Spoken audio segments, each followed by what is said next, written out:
സംസ്ഥാന ക്യാമ്പ് ഉദ്ഘാടനം ചെയ്യുന്ന പാർട്ടിയുടെ നാഷണൽ ജനറൽ സെക്രട്ടറി ദേശീയ വക്താവുമായ ശ്രീ ബ്രിജ്മോഹൻ ശ്രീവാസ്തവജി ഇന്നിവിടെ സ്വാഗതം ആശംസിച്ച ശ്രീ ജബ്ബാർ സാഹിബ്, സംസ്ഥാന ജനറൽ സെക്രട്ടറിമാരായ ജോണി കോട്ടക്കര, പാർസാരൻ മാസ്റ്റർ, മറ്റ് സദസ്സിലുള്ള പാർട്ടിയുടെ സംസ്ഥാന ജില്ലാ നേതാക്കളെ, പോഷക സംഘടനാ നേതാക്കളെ, പാർട്ടി പ്രവർത്തകരെ, സഹോദരി സഹോദരന്മാർ, I'm really glad that Sri Brijmohan ji, when I asked him to come and attend this camp, immediately he said, "I'm there." And very much willing to come down, and I didn't want to, tell him what kind of program is it or how is it going to be conducted, but immediately he said, "Yes, I am there, I know that." This is what he said. So I'm really happy to tell you that we got a right person to inaugurate this function today. And of course, I'll come back to Malayalam. I'll translate you later. ഇന്നത്തെ ഈ camp വളരെ നാളുകളായി നാം നടത്താൻ ഉദ്ദേശിച്ചിരുന്നതാണ്. കാരണം പ്രത്യേകിച്ച് പല ജില്ലകളിൽ നിന്നും, വ്യത്യസ്ത പാർട്ടികളിൽ നിന്നും, വ്യത്യസ്ത ഗ്രൂപ്പുകളിൽ നിന്നും ആളുകൾ നമ്മുടെ പാർട്ടിയിലേക്ക് വന്നിട്ടുണ്ട് കഴിഞ്ഞ ഒരു വർഷത്തിനുള്ളിൽ. പല പാർട്ടിയിൽ പങ്കെടുക്കുന്ന ആളുകൾക്ക് അവർ തീർച്ചയായും NCP കുറിച്ചോ അല്ലെങ്കിൽ നമ്മുടെ പാർട്ടിയുടെ ഭരണഘടനയെ കുറിച്ചോ ഒരു വ്യക്തമായ ധാരണ ഉണ്ടായിരിക്കണമെന്നില്ല. അതുകൊണ്ട് തന്നെ ഒരു ക്യാമ്പിലൂടെ മാത്രമേ, അതിന്റെ പല പ്രശ്നങ്ങളും നാം നേരിടുന്നുണ്ട്. പല വാട്സപ്പ് ഗ്രൂപ്പുകളിലെ ചർച്ചകളും മറ്റും കാണുമ്പോൾ നമുക്കറിയാം. അതിനെല്ലാം വ്യക്തമായ നിലപാടുകൾ എടുത്തുകൊണ്ട് മാത്രമേ ഒരു പാർട്ടി മുന്നോട്ട് പോകാൻ കഴിയുള്ളൂ. ഒന്ന് രണ്ട് പ്രാവശ്യം നേരം നടത്താമെന്ന് പറഞ്ഞെങ്കിലും പിന്നീട് മറ്റു പല കാര്യങ്ങളും നമുക്ക് മാറ്റിവെക്കേണ്ടി വന്നു. ഏതായാലും ഇന്ന് അതോടെ യാഥാർത്ഥ്യമാക്കുകയാണ്. ഇവിടെ നേരത്തെ സ്വാഗത പ്രസംഗത്തിൽ തന്നെ പാർട്ടിയുടെ തുടക്കത്തെക്കുറിച്ചും ഇപ്പോഴത്തെ സംഭവവികാസങ്ങളെ കുറിച്ചും നമ്മുടെ ജബ്ബാർ സാഹിബ് വിശദീകരിക്കുകയുണ്ടായി. ഞാൻ ഇന്ന് അതിൽ നിന്ന് വ്യത്യസ്തമായി ഒരു പാർട്ടി എങ്ങനെ കേരളത്തിൽ കെട്ടിപ്പടുക്കേണ്ടതുണ്ട്. മുൻകാലങ്ങളിൽ വ്യത്യസ്തമായി ഇന്ന് സോഷ്യൽ മീഡിയയിലൂടെ ആക്റ്റീവായിട്ട് പാർട്ടിയൊക്കെ മാറുകയാണ് എല്ലാ പാർട്ടികളും. അതുകൊണ്ട് തന്നെയാണ് നിങ്ങൾ പലരും വന്നപ്പോൾ തന്നെ നമ്മൾ തന്നെ ഒരു ട്രൂ എന്ന യൂട്യൂബ് ചാനലിൽ സബ്സ്ക്രൈബ് ചെയ്തുകൊണ്ടായിരിക്കും നിങ്ങൾ ഇങ്ങോട്ട് കടന്നു വന്നിട്ടുണ്ടാകുക. മറ്റു പാർട്ടികളിൽ നിന്ന് വ്യത്യസ്തമായി എങ്ങനെ പാർട്ടിയെ വളർത്തിയെടുക്കാം, ഡെവലപ്പ് ചെയ്യാം എന്നതിലേക്കാണ് അതിന്റെ തുടക്കമാണെന്ന്. മാത്രമല്ല, NCPക്ക് ആദ്യമായി കേരളത്തിൽ വെബ്സൈറ്റ് ഉണ്ടാക്കിയത് ഞാനാണ് 2021. ഇതേപോലെ പാർട്ടിയുടെ ഒരു ക്യാമ്പിൽ വെച്ചാണ് ഞാൻ അന്ന് ആ വെബ്സൈറ്റിന്റെ ഉദ്ഘാടനത്തിലൂടെ എല്ലാം ചെയ്തത്. തിരുവനന്തപുരത്ത് വെച്ചിട്ടായിരുന്നു. ശ്രീ ചാക്കോ ഒന്ന് ഏറ്റെടുത്ത് പ്രവർത്തിച്ചത്. എന്നാൽ ഇന്ന് ആ വെബ്സൈറ്റ് ഇല്ല. ഇന്നൊക്കെ മെയിൻറ്റെയിൻ ചെയ്യാത്ത വെബ്സൈറ്റായി ആ വെബ്സൈറ്റ് നഷ്ടപ്പെട്ടിരിക്കുന്നു. അപ്പൊ അതുകൊണ്ട് വീണ്ടും NCPക്ക് ഇന്ന് ഒരു വെബ്സൈറ്റ് കൂടെ ഉദ്ഘാടനം ചെയ്യപ്പെടുകയാണ്. നമ്മുടെ ഉദ്ഘാടന പ്രസംഗത്തിന്റെ ഭാഗമായി അദ്ദേഹം അത് ഒരു വെബ്സൈറ്റ് ഉദ്ഘാടനം ചെയ്യപ്പെടുകയാണ്. മാത്രമല്ല, ഒരു പാർട്ടി എന്ന് പറയുമ്പോൾ ജനങ്ങളിലേക്ക് ആകർഷിക്കപ്പെടുമ്പോൾ തീർച്ചയായിട്ടും അതിനൊരു തീം സോങ്, അത്തരത്തിലൊരു തീം സോങ് NCP കേരളത്തിൽ ഇതുവരെ ഉണ്ടാക്കിയിട്ടില്ല. പല പാർട്ടികളൊന്നും നമ്മൾ അനുകരിച്ചിട്ടുണ്ടെങ്കിലും അതിന് ഒരു തീം സോങ് ഇന്ന് ഇവിടെ അവതരിപ്പിക്കുകയാണ്. അതിന്റെ ഫുള്ളായിട്ടില്ല, അതിൽ ചില കറക്ഷൻസ് ഉണ്ട്. ആ കറക്ഷൻസ് അവരോട് പറഞ്ഞിട്ട് അതിന്റെ ഫൈനൽ നാളെ കിട്ടുള്ളൂ. പക്ഷേ കാരണം അതിലൊരു പറഞ്ഞപ്പോൾ NCP എന്ന വാക്ക് രണ്ട് സ്ഥലത്ത് വരുന്നത് ഒരു വിട്ടുപോയിരിക്കുന്നെങ്കിലും ആ തീം സോങ് ഇന്നിവിടെ അവതരിപ്പിക്കുകയാണ്. മാത്രമല്ല, ആർക്കും പുറമെ നിന്നുള്ള ആർക്കും വെബ്സൈറ്റിൽ പോർട്ടലിൽ കയറി ഒരു ഫോം ഫിൽ ചെയ്തുകൊണ്ട് പാർട്ടി മെമ്പർഷിപ്പ് എടുക്കാൻ പറ്റുന്ന ഒരു പോർട്ടലിന്റെ വർക്കുകളിലേക്ക് നീങ്ങിയിരിക്കുകയാണ്. ആ പോർട്ടൽ എന്ന് പറയുന്നത് ഇന്നേ വരെ ഒരു പാർട്ടികളും ചെയ്യാത്ത വിധത്തിലുള്ള ഒരു പോർട്ടലാണ് നമ്മൾ അതിനുവേണ്ടി തയ്യാറാക്കുന്നത്. അതിനകത്ത് അവരുടെ മുൻകാല രാഷ്ട്രീയ പരിചയങ്ങളും അവർ നടത്തിയ പരിപാടികളും അവർക്കുണ്ടായിരുന്ന പൊസിഷൻസും അതേപോലെ തന്നെ അവരുടെ പ്രൊഫഷണൽ അവരുടെ ക്വാളിഫിക്കേഷൻ അടക്കമുള്ള അവരുടെ കഴിവുകളും എല്ലാം അത്തരത്തിലുള്ള ഒരു പോർട്ടലിൽ അവർ ഫില്ല് ചെയ്യുമ്പോൾ പാർട്ടിയിലെ ഉന്നതരായ ആളുകളല്ല ഒരിക്കലും താഴെ തട്ടിലുള്ള ആളുകൾ തിരഞ്ഞെടുക്കേണ്ടത്. എല്ലാ പാർട്ടിയും ചെയ്യുന്നത് എനിക്ക് മുകളിലിരിക്കുന്ന സംസ്ഥാന പ്രസിഡന്റിനോടോ അല്ലെങ്കിൽ ദേശീയത്തിലുള്ള ഒരാളോടോ ബന്ധമുണ്ടെങ്കിൽ എനിക്ക് ആ സ്ഥാനമാണെന്ന് പറയുന്ന അതിൽ നിന്നും ഒഴിവാക്കപ്പെടുന്ന ഒരു സിസ്റ്റത്തിലേക്ക് പാർട്ടിയെ കൊണ്ടുവരികയാണ്. എന്ന് വെച്ചാൽ ജനങ്ങളുടെ ഇടയിൽ ജനങ്ങൾക്ക് വേണം കഴിവുള്ളവൻ. ഞാൻ കഴിവില്ലാത്തവരാണെങ്കിൽ നാളെ സംസ്ഥാന പ്രസിഡന്റ് തന്നെ മാറ്റണം. വേറൊരാൾ അതിൽ കഴിവുള്ള ഒരാളെങ്കിൽ അയാൾ ഓട്ടോമാറ്റിക്കലി ആ പോർട്ടൽ തെരഞ്ഞു പറയും ഇന്ന ആളാണ് ഏറ്റവും ബെസ്റ്റ് എന്ന് തോന്നുന്നു. ആ വോട്ടിംഗ് ഉണ്ടെങ്കിൽ മാത്രമേ അയാൾക്ക് സംസ്ഥാന പ്രസിഡന്റോ ജില്ലാ പ്രസിഡന്റ് ആയിരിക്കാൻ കഴിവുണ്ടാവുള്ളൂ. ഞാൻ സ്വയം അതിലേക്ക് മാറാൻ തീരുമാനിക്കുകയാണ്.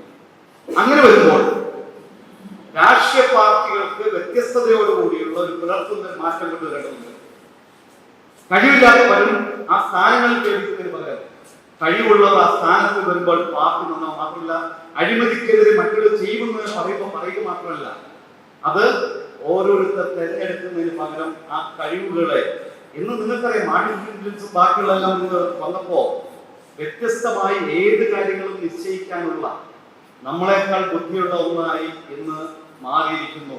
അപ്പോ ഒരു പുതുലോകത്ത് പുതിയതായ ഒരു മാറ്റത്തിന്റെ കാറ്റ് വീശേണ്ടതുണ്ട്. കൊണ്ടുവരുന്നതിലേക്ക് ഈ പാർട്ടി മാറാൻ പോവുകയാണ് കേരളത്തിൽ എന്ന് ഞാൻ ഇപ്പോൾ പറയാൻ ആഗ്രഹിക്കുന്നു. അപ്പൊ ആർക്കും മാറിയും ബ്ലെയിം ചെയ്യണ്ട. അയാൾ മറ്റുള്ള ചർച്ച ചെയ്തുകൊണ്ട് എനിക്ക് അത് കിട്ടി, എനിക്ക് കഴിവുണ്ടാക്കി ഒഴിവാക്കിയെന്ന് പറയണ്ട. വ്യക്തതയോടുകൂടി തന്നെ കഴിവുള്ളവരുടെ നേതൃസ്ഥാനത്ത് വരണം, അവരായിരിക്കും നയിക്കേണ്ടത്. അല്ലാതെ വാചകം വെച്ചുകൊണ്ട് ആർക്കും നിൽക്കാൻ പറ്റും എന്നതിലേക്ക് പാർട്ടി കൊണ്ടുപോവുകയാണ്. കേരളത്തിൽ എന്നല്ല ഇന്ത്യയുടെ ചരിത്രത്തിൽ ആദ്യമായിട്ടായിരിക്കും അത്തരത്തിൽ പാടുന്നത്. അതിന്റെ വർക്ക് തുടങ്ങി, അതിനുവേണ്ടി കൺസൾട്ടൻസിയുമായി സംസാരിച്ചു. ഒരു വലിയ കോസ്റ്റ് വരുന്നത്. പക്ഷെ നമ്മളിലേക്ക് പോയത് ഒരു കാര്യം നിങ്ങൾക്ക് പറയാം. ഇന്ന് രാഷ്ട്രീയ പാർട്ടികളെ എല്ലാവരും കരുത്തങ്ങനെയാണെങ്കിൽ ഒരു അഴിമതിക്കാര് അല്ലെങ്കിൽ മോശമായ ആളുകളെ എന്ന് കരുതുന്നുണ്ട്. അതിന് മാറ്റം വരണമെങ്കിൽ വ്യത്യസ്തമായി എല്ലാ പാർട്ടിയിൽ നിന്നും ഇത്തരം അനുഭവം കൊണ്ട് മാറി നിൽക്കുന്നവർ ഈ പാർട്ടിയിലേക്ക് വന്നുകൊണ്ട് കൃത്യതയോടുകൂടി വേണം. ഒരു ഡിസിഷൻ മേക്കിങ്ങിൽ പോലും വോട്ടിംഗ് ഇട്ടുകൊണ്ട് നാളെ പാർട്ടിക്കകത്ത് വരുന്നുണ്ടെങ്കിൽ ആ പാർട്ടിക്കകത്ത് എന്ത് തീരുമാനമെടുക്കണമെന്നുണ്ടെങ്കിൽ പാർട്ടിയിലെ മെമ്പേഴ്സും ബാക്കിയുള്ളവർക്കും വെബ്സൈറ്റിൽ കയറിക്കുന്നതിന് യെസ് അല്ലെങ്കിൽ നോ എന്ന് വോട്ട് ചെയ്യാം. അതിന്റെ ഫയൽ കിട്ടും. അതിൽ തുടക്കമായിരുന്നു നമ്മൾ ഇടതുപക്ഷത്തിന്റെ കൂടെ നിൽക്കണോ അതോ UDF കഴിഞ്ഞ ഇലക്ഷൻ നമ്മൾ നിൽക്കണോ എന്നുള്ളത് സംസ്ഥാന എക്സിക്യൂട്ടീവ് തീരുമാനമെടുത്തപ്പോൾ നിങ്ങൾക്കറിയാം 15 പേരിൽ 9 പേര് ഇടതുപക്ഷത്തിന്റെ കൂടെ നിൽക്കണമെന്ന് പറഞ്ഞു. 6 പേര് മറച്ചുകൊണ്ട് നമ്മൾ ഇടതുപക്ഷത്തിന് നമ്മൾ പിന്തുണ നൽകാൻ തീരുമാനിച്ചു. അപ്പൊ ജനാധിപത്യം എന്ന് പറയുന്ന ഡെമോക്രസിയുടെ മുഖ്യമായ കാര്യം അതിൽ വ്യക്തതയോടുകൂടി ഭൂരിപക്ഷ അഭിപ്രായമാണ്. എന്റെ അഭിപ്രായം ഞാൻ നടത്തണം എന്ന് പറഞ്ഞാൽ വന്നാൽ അവർക്ക് ഈ പാർട്ടി സ്ഥാനമില്ല എന്നുകൂടി ഞാൻ ഇവിടെ അടിവരയിട്ട് പറയുകയാണ്. അങ്ങനെയുള്ള ഒരു പാർട്ടിയിൽ വേണ്ട. വളരെ ഓപ്പണായിട്ട് പറയണം. തുടക്കത്തിൽ പല പ്രശ്നങ്ങൾ നമ്മൾ പലരും ചേർത്ത് വെച്ചിട്ടുണ്ടായിരിക്കാം. പല പാർട്ടിയിലേക്ക് ആളുകൾ അവരുടെ കഴിവുകൾ, പക്ഷെ കഴിവുകൾ ഇതിൽ മനസ്സിലാക്കുന്ന കുറച്ച് കഴിയുമ്പോഴായിരിക്കും അവർക്ക് ഗുണങ്ങൾ ഉണ്ടായിരിക്കാം, നല്ല ഗുണങ്ങൾ. പക്ഷെ പാലിനകത്ത് ഒരു തുള്ളി പോയ്സൺ വീണാൽ ആ പാലൊന്നും പറ്റത്ത് മുഴുവൻ പോയ്സണാണ്. അതുകൊണ്ട് എത്ര നല്ല ആളുകളാണെങ്കിലും ആ ഒരു തുള്ളി പോയ്സൺ ഇടുന്നവരുണ്ടെങ്കിൽ അവർ ഈ പാർട്ടി സ്ഥാനമില്ല എന്ന് ഈ ക്യാമ്പിൽ ഞാൻ ഇവിടെ പറയാൻ ഉദ്ദേശിക്കുന്നു. ഞാൻ കൂടുതൽ പുള്ളി കിടക്കുന്നില്ല. എന്ന വെള്ളിയാഴ്ചയാണ് അന്നത്തേക്ക് തീർക്കേണ്ടതുണ്ട്. അതുകൊണ്ട് കേരള രാഷ്ട്രീയത്തിൽ NCPയുടെ നിലപാട് എന്നതിനെ പറ്റി ഒരു ഡോക്യുമെന്റ് ഉണ്ടാക്കിയിട്ടുണ്ട്. ഇതിനെപ്പറ്റി നമുക്ക് പിന്നീട് ചർച്ചയാവാം. വൈകുന്നേരത്ത് ഇന്നത്തെ സെഷൻ കഴിയുമ്പോൾ ഞാനത് വായിക്കാം. നിങ്ങൾക്ക് ഇതിന്റെ കോപ്പി ഇത് കഴിഞ്ഞുകൊണ്ട് നിങ്ങൾക്ക് ഡിസ്ട്രിബ്യൂട്ട് ചെയ്യും. നമ്മൾ വെറുതെ ഒരുപാട് വായിച്ചു പോയില്ല. നാളെ അതൊരു വാലിഡ് ഡോക്യുമെന്റ് ആണ് NCPയുടെ. രാജ്യത്ത് ഏകപക്ഷി ഭരണം ഇനി ഉണ്ടാകില്ല എന്ന് ഉറപ്പായി കഴിഞ്ഞിരിക്കുന്നു. കൂട്ടുകക്ഷി ഭരണ സംവിധാനത്തിന് മാത്രമാണ് ഇനി നിലനിൽപ്പുള്ളത്. 2024 ലോക്സഭാ തെരഞ്ഞെടുപ്പും ഇക്കാര്യം അടിവരയിട്ട് ഉറപ്പിക്കുകയാണ്. കൂട്ടുകക്ഷി ഭരണ സംവിധാനത്തിൽ തുടക്കമിട്ടത് കേരളമാണ്. LDF UDF മുന്നണികളാണ് ഉണ്ടായിരുന്നെങ്കിൽ ഇപ്പോൾ NDA മുന്നണി സംവിധാനം കൂടി കേരളത്തിൽ സജീവമായി കഴിഞ്ഞു. ഒരു പാർട്ടിക്ക് തന്നെ ഓരോ സംസ്ഥാനങ്ങളിൽ വ്യത്യസ്ത നിലപാടാണുള്ളത്. ഒരു സംസ്ഥാനത്തിൽ പരസ്പരം രാഷ്ട്രീയമായി ഏറ്റുമുട്ടുമ്പോഴും മറ്റൊരു സംസ്ഥാനത്ത് കൈകോർത്ത് പ്രവർത്തിക്കുന്നതും കാണാൻ നമുക്ക് കഴിയും. കേരളത്തിൽ എതിർചേരിയിൽ നിൽക്കുന്ന രണ്ട് പ്രബല പാർട്ടികളാണ് കോൺഗ്രസും CPIM-ഉം. എന്നാൽ തൊട്ടടുത്ത തമിഴ്നാട്ടിലെ പാർട്ടികളും ഒരുമിച്ച് പ്രവർത്തിക്കുന്നത് നമുക്ക് കാണാൻ കഴിയും. NCP-യുടെ കാര്യത്തിലും സ്ഥിതി വ്യത്യസ്തമല്ല. ദേശീയ തലത്തിൽ സ്വീകരിക്കുന്ന നിലപാടായിരിക്കില്ല ഓരോ സംസ്ഥാനങ്ങളിലും സ്വീകരിക്കുന്ന നിലപാടുകൾ. NCP-യുടെ ഭരണഘടനയെ അടിസ്ഥാനമാക്കി ആയിരിക്കണം ഇത്തരം കൂട്ടുകെട്ടുകൾ എന്ന് മാത്രം. മതേതരത്വം എന്ന ആശയം മുറുകെ പിടിച്ച് എല്ലാ വിഭാഗങ്ങളെയും ചേർത്ത് നിൽക്കുന്ന ഭരണഘടനയാണ് NCP-ക്കുള്ളത്. ഈ ഭരണഘടനയെ മുറുകെ പിടിച്ചാണ് ഓരോ സംസ്ഥാനങ്ങളിലും വ്യത്യസ്ത നിലപാടുകൾ പാർട്ടി സ്വീകരിക്കുന്നത്. നേതാക്കൾ മാറിയാലും NCP-യുടെ മതേതര നയങ്ങളിൽ മാറ്റം വരുത്താറില്ല. മഹാരാഷ്ട്രയിൽ NCP NDA-ക്കൊപ്പമാണെങ്കിലും കേരളത്തിൽ NDA-യുടെ ഒപ്പമല്ല, അതിന്റെ ഭാഗവുമല്ല. അരുണാചലിലും ലക്ഷദ്വീപിലും NDA-ക്കൊപ്പമല്ല NCP സംസ്ഥാന ഘടകങ്ങൾ. കോൺഗ്രസിന്റെ അഴിമതിക്കെതിരെ കുടുംബ വാഴ്ചയ്ക്കും ഏകാധിപത്യ പ്രവണതകൾക്കെതിരെ ശബ്ദിച്ചുകൊണ്ടാണ് 1999 NCP രൂപീകൃതമാകുന്നത്. ഇതേ നിലപാട് സ്വീകരിച്ച കോൺഗ്രസിൽ നിന്ന് പുറത്തുപോയി കോൺഗ്രസ് എന്ന പാർട്ടി രൂപീകൃതമാകുന്നത് 1980-ലാണ്.